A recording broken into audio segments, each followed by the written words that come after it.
宏福苑嘅前保安主管啊黃先生，譬如你提出過啲咩問題咧？一個警報系統啦，我點解呢個警報系統要 turn off 咗嗰個系統啊？其實係佢個原因係乜嘢咧？點解要熄咗佢咧？佢可能會話係方便啲工人出入啊，因為啲工人咧，我眼見啦，經常咧佢會喺嗰個走火梯。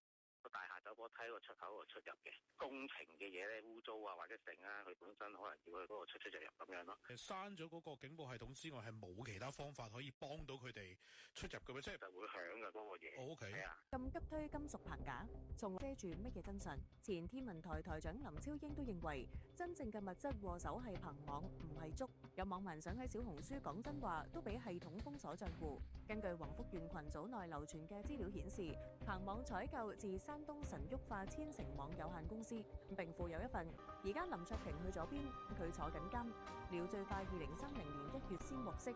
以前話班由治及興，定係由治及興？走唔到啦！